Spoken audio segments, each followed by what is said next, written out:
ప్రతి డేట్ గూడా ఖరీదైన కెఫేలలో ఉండాల్సిన అవసరం లేదు. కొన్ని డేట్స్ అయితే గుడి ప్రాంగణంలో కూడా చాలా అందంగా, హాయిగా అనిపిస్తా ఉంటాయి. Welcome to my channel. This is Arundhati. నిన్న నేను, నా మరదలు ఇద్దరం కలిసి టెంపుల్ డేట్‌కయితే వెళ్ళాము. అది కూడా మన హైదరాబాద్‌లో ఉన్న బల్కంపేట ఎల్లమ్మ తల్లి టెంపుల్‌కయితే వెళ్ళామన్నమాట. ఇక టెంపుల్‌లో ఎంటర్ అవ్వగానే మనకి రైట్ సైడ్ ఇలా కొబ్బరికాయలైతే కొట్టిస్తారు. అక్కడ మ్యాండేటరీ విషయం ఏంటి అనంటే కొబ్బరికాయ కొట్టడం మనిష్టం అయితే ఇవ్వాలి, ఇవ్వద్దు అనన్నది వాళ్ళిష్టం అన్నమాట. ఎందుకు అనంటే కొబ్బరికాయ కొట్టిన తర్వాత వాళ్ళు కట్నం అడుగుతున్నారు. అంటే పైసలు అడుగుతుర్రు. ఆ పైసలు ఇస్తేనే వాళ్ళు కొబ్బరికాయ ఇస్తున్నారు. అక్కడ అది అస్సలు బాలేదు. ఇంకా పక్కన నుంచి ఇలాగా ఒక ఏర్పాటైతే చేశారు. అంటే మనం తీసుకెళ్ళిన అమ్మవారికి సమర్పించడానికి ఇది బావుండింది. పసుపు, కుంకుమ మనం పూజ చేసుకోవాలి అనుకున్నా గానీ అన్నీ గూడా ఇక్కడ పెట్టేసుకొని ఎళ్ళొచ్చనమాట. అందరూ పెట్టుకునే బోనం మాత్రం ఇక్కడ పెట్టడానికి ఉండదు. ఇక్కడ పూలు ఇలాంటివి మాత్రమే సమర్పిస్తారు. బోనం మాత్రము ఇలా గర్భగుడిలో నుంచి వెళ్లి అమ్మవారిని దర్శనం చేసుకొని బయటకొచ్చిన తర్వాత ఒక ప్లేస్‌లో అయితే ఇస్తారు. అది నేను మీకు ముందైతే చూపిస్తాను. ఇంకా మేమక్కడ పూజ చేసుకొని ఇలా లైన్‌లోకైతే వెళ్ళిపోయాము. ఫ్రైడే అవ్వడంతోని చాలా మంది జనాలైతే ఉన్నారు.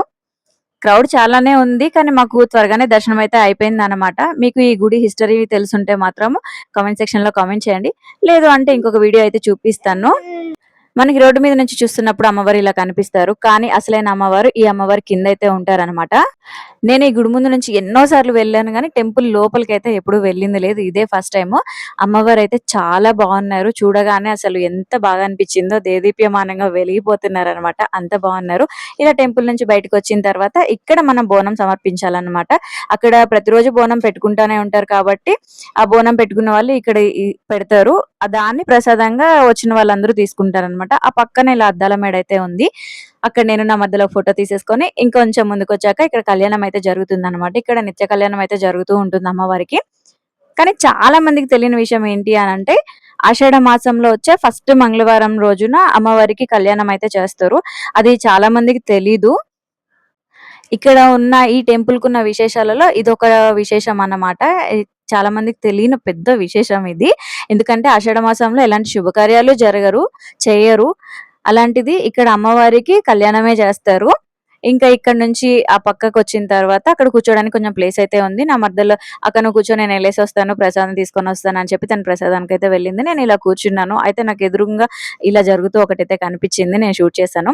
అదేంటి అనని పక్కనోళ్ళని కనుక్కుంటే వాళ్ళు చెప్పారు. ఇ అంటే మనసులో బాలేకపోయినా ఇది కొంచెం ఏదో దెయ్యాలు పట్టడం అలా అంటారు కదా! అలాంటి వాటిని తీసేస్తారు ఇక్కడ అనని చెప్పి చెప్పారు.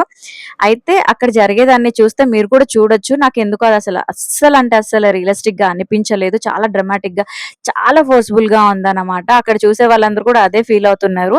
ఎందుకు అనంటే ఎవరికీ నమ్మకం రాలేదు. వాళ్ళు అలా చేస్తున్నారు. ఇలా అన్నందుకు ఎవరు ఫీల్ అవ్వద్దు. నా ఒపీనియన్ అయితే నేను చెప్పానన్నమాట. సో, ఇంకా నాకిక్కడ జరిగిన ఒక మంచి విషయం, ఒక పాజిటివ్ విషయం నా మనసుకి చాలా సంతోషాన్నిచ్చింది ఏంటి అనంటే, ఇక్కడ అమ్మవారి దగ్గర పెట్టిన బ్యాంగిల్స్ అసలు అనుకోకుండా ఎక్స్‌పెక్ట్ చేయని విధంగా నా దగ్గరికైతే వచ్చి చేరాయన్నమాట. ఎలా అనంటే ఇక్కడ రెగ్యులర్‌గా వస్తూ ఉంటారు కదా! అందులో ఒకామె అక్కడ వడిబియ్యం పోసుకున్నారు అమ్మవారికి.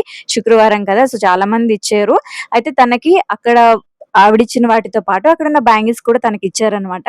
సో, అక్కడ అంతమంది ఉన్నా కూడా తనొచ్చి నా పక్కన కూర్చొని నాకు బ్యాంగిల్స్ ఇచ్చారు. నాకు చాలా బాగా హ్యాపీగా అనిపిచ్చింది. అవి అక్కడే వేసుకున్నాను నేను. అవి నేను వేసుకున్న తర్వాత అవి చూసి ఆవిడ చాలా సంతోషంగా ఫీలయ్యి ఒక మాటైతే చెప్పారు. "ఇవి అమ్మవారి దగ్గర పెట్టి తీసినవండి.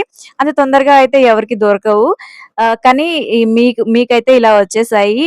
నాకు ఈ బ్యాంగిల్స్ పట్టవు. అందుకోసమనే మీకిచ్చాను. మా ఇంట్లో పిల్లలకి కూడా సరిపోవండి. అందుకనే ఇచ్చాను" అని అన్నారు. నాకు చాలా బాగా హ్యాపీగా అనిపించింది. ఎందుకు అనంటే చాలామంది అమ్మో! దేవుడి దగ్గర నుంచి వచ్చింది నాకే ఉండాలి. నాకు మాత్రమే సొంతం. నా దగ్గరే ఉండాలి. ఎవరికీ ఇవ్వకూడదు అని అన్నట్టు ఉంచుతారు. కానీ తను నాకు ఉపయోగం లేదు కదా! మీకు బావుంటది అని అన్నట్టుగా ఇచ్చారు. సో, నాకది చాలా బాగా హ్యాపీగా అనిపించింది. ఇంక అక్కడి నుంచి బయటకొచ్చిన తర్వాత ఇలాగా అమ్మవారి చీరలైతే అమ్ముతున్నారు. కొంతమంది కొనుక్కుంటున్నారు. కొంతమంది ఊరికే అలా చూసైతే వెళ్ళిపోతున్నారు. ఇంకా ప్రసాదం తీసుకొని అక్కడే తినేసి ఇంక నేను నా మరదలైతే ఇలా బయటికైతే వచ్చేసాము. బయటికొచ్చిన తర్వాత కూడా ఇలా బొట్లయితే పెడుతున్నారు. ఇంకా టెంపుల్ నుంచి బయటకొచ్చేసిన తర్వాత ఒక సైడ్ అంతా కూడా ఇలా షాప్స్ అయితే ఉంటాయి. మనకి ఇంకా ఇక్కడ రూమ్స్ కూడా ఉంటాయన్నమాట. అంటే మొక్కుకుంటారు కదా! ఆ మొక్కులు తీర్చుకునేటప్పుడు బోనం ఇస్తారు. ఇంకా మేకను కోయడం ఇలా ఉంటుంది. చాలా మంది ఫంక్షన్స్ కూడా చేసుకుంటా ఉంటారు. రిలేటివ్స్‌ని పిలిచి భోజనాలవి పెడతా ఉంటారు. ఇంకక్కడి నుంచి బయటికొచ్చేసి కొన్ని ఫోటోస్ దిగాము. బండి దగ్గరకొచ్చేసరికి కాళ్ళు అంటుకుపోయాయన్నమాట. ఎండ చాలా ఉంది. అక్కడే పక్కనే ఉన్న ఒక జ్యూస్ షాప్‌లో జ్యూస్ తాగేసి ఇంకక్కడి నుంచయితే బయలుదేరిపోయాము. తనని సేఫ్‌గా బస్ ఎక్కిచ్చేసి నేను హ్యాపీగా ఇంటికైతే వచ్చేసాను. ఆ బ్యాంగిల్స్ నాకు రావడం అనేది నాకు ఎంత హ్యాపీనెస్ ఇచ్చిందో మీరు కూడా వెళ్ళుంటే కామెంట్ చేయండి.